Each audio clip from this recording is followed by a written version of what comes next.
We Powerful. are so focused in making things happen, like paying the bills. When you open up at first, you might not have the money to pay the bill every month. You have to make it that money. And then we took our eye from the main client. There is the team.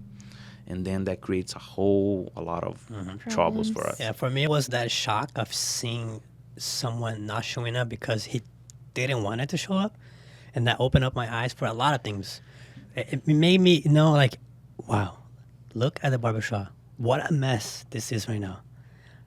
I gave so much info of myself to make sure the barbershop names was clear that I forgot the inside, which is the most important part. I started noticing things were so disorganized, like trash, things that it were easily done. You know, beers all over. You know, barbers items all over the place. You know, Caesars on the bar, top of the bar.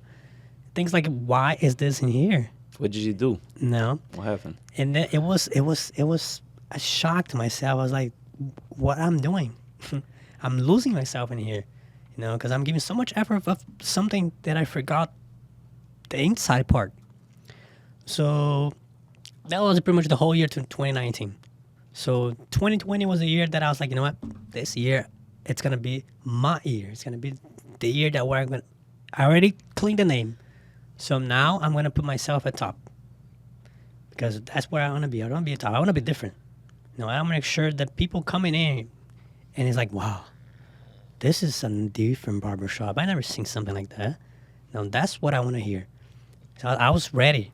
You know, I make sure I had a meeting in the first month of the year. I was like, so things gonna be different from now on. You know, you want to start communicating more.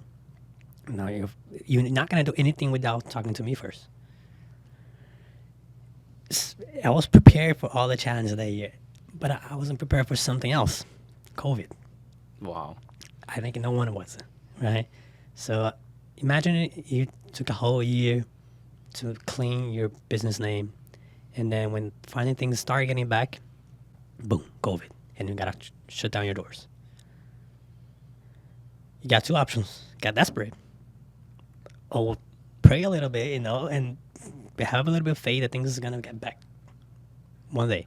You know? The problems are there. What are the solutions? Exactly. So we stay closed for 2 months.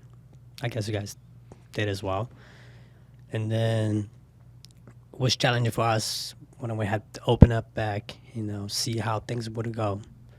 And of course, when you open the business after 2 months you close, it's, I would say, normal to walk in, to not a lot of people come in because at the same time you were at home, all your clients were at home as well. You know, one another was to go. Let's say like my barbers, they need to survive as well. So sometimes they would go to the client's house, you know, get their own money. I cannot say no to that. No, they need to survive as well. Exactly. We are lucky because Florida was the only state that we have more privilege. We just stay closed for two For months, 2 months. compared to other states, And right? all the procedures and regulations was easier on us. Yeah. California, all this other. New California York. just reopened, right? Yeah, hair salons there had to be closed for so long. We went to California, everything was shut down. Yeah. All the doors were down. Yeah, A lot of we're business privileged on closed. that aspect. I cannot deny that. You know, because at the end of the year, 2020, things were getting back. Okay, in November, December, things were more, I say, easier to manage it with clients. You know, we were not struggling with money. Never had that issue. That's the difference between owners. The first owner had a mistake. Second owner was very on top of it on the administration. So she had me, and at the same time, she was very smart, you know, with numbers. So she was able to save money even though the doors closed. She couldn't actually help us, but she could maintain the business open. Doors are closed, but business was still open. And then we start getting back in shape at the end of the year. But when you start getting back with the clientele, we had another issue which was between barbers and us management.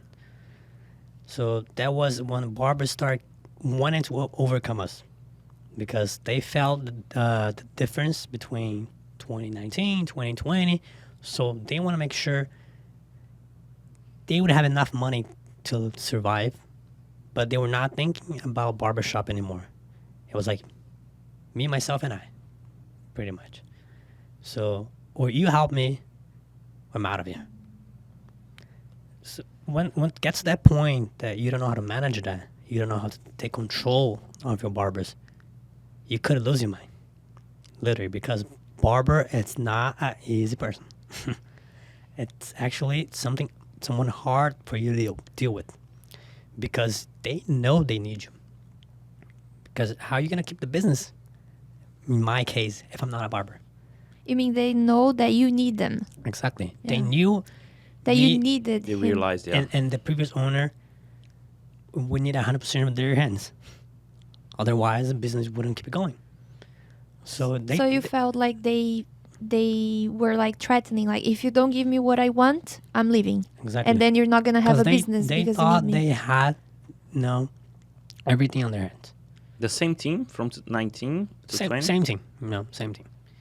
Of course, we had a little more barbers. I had 2 more barbers. So I was with 4 barbers, 2019. Then another 2. 2020, I had 2 more.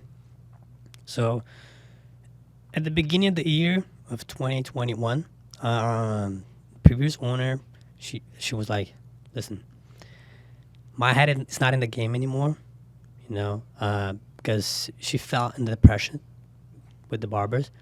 And then barbershop wasn't her, main point of life. No, like her, like, I survived because of the barbershop. No, she had other things to do. So it was more as a, a status, could say. She loved the place. That's why she did not want to just Close. give it up to any person. So she came to me. She was like, listen, why don't you take over? Why don't you buy the place? I was like, it's not a bad idea. No. But where am I going to bring that money from? No, I'm not invested. I never invest anything in my life. No, my parents are not investors. They always work under somebody's place. They always had bosses. So should I or should I not do it? Can I or can I not do it? Should I get a loan? How's it going to be?